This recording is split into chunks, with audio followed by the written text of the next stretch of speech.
Following up on 2009's conspiracy-themed shooter from High Voltage Software, Conduit 2 takes the fight to a global level as you join a centuries-old alien conflict.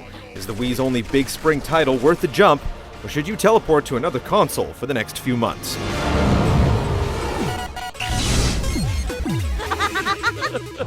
As long as Adams is still alive, he's a threat. Conduit 2 picks up directly after the end of the first game, as Michael Ford jumps through a conduit to escape a radioactive blast and hunt down the alien disguised as John Adams. Guided by the spirit of rival alien Prometheus, you'll acquire a central base at Atlantis, team up with a mysterious woman named Andromeda. It seems I will be helping you, Michael Ford. And use the conduits to jump across the globe, aiming to make allies with other aliens in the fight against Adams' plans for world conquest. All right, Bugman, move out. The developers clearly wanted the sequel to exude more personality, and to do so, they've given Ford a cocky attitude and hired Duke Nukem voice actor John St. John to seal the deal. I totally kick ass. Ford's dialogue is so flippant that you'll have a hard time figuring out whether you're laughing with the game or at it. And the absurd cliffhanger ending only makes us wonder how far off the deep end the third game will go. Hey, pal, you're not leaving me much of a choice.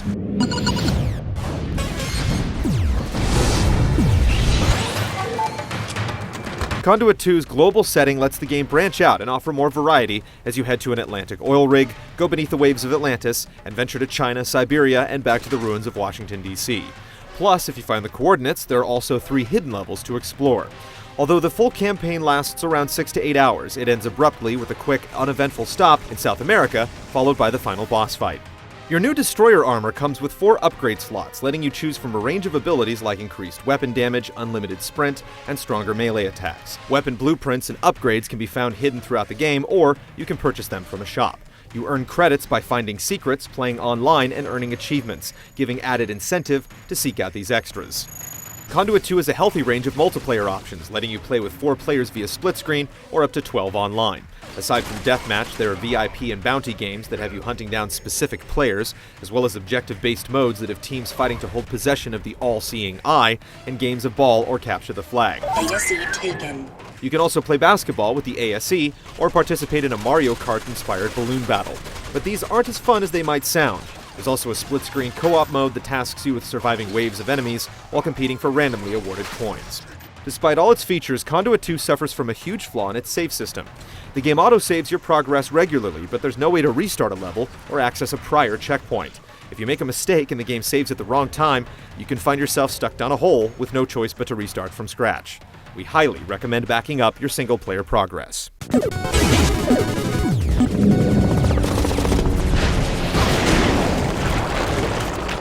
Aside from a few nests of knee-whacking mites in Washington, D.C., Conduit 2 moves away from the spawn points that dominated the original game in favor of more traditional scripted enemy encounters.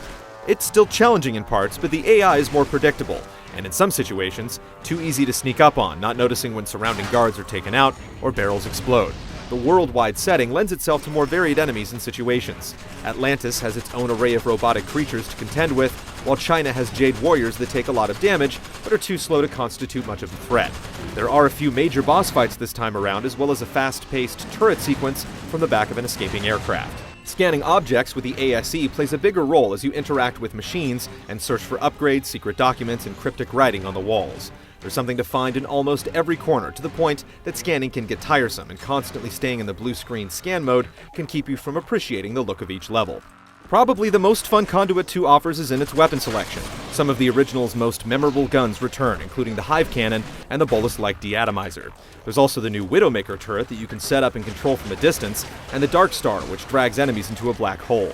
While the standard Scar usually ends up being the most reliable gun in your arsenal, it's great to see a shooter that's willing to experiment with crazy ideas. It's just too bad that you aren't likely to find some of them until after you've wrapped up the campaign.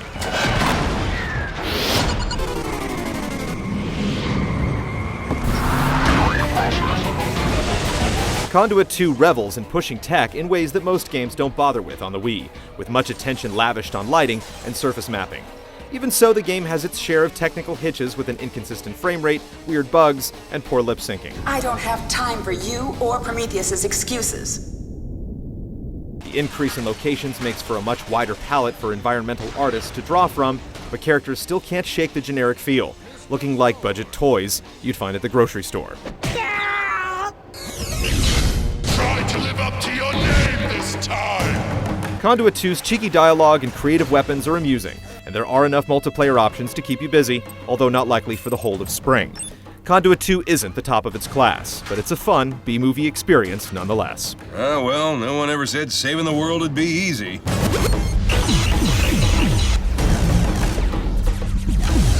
So much for scratch my back, I'll scratch yours.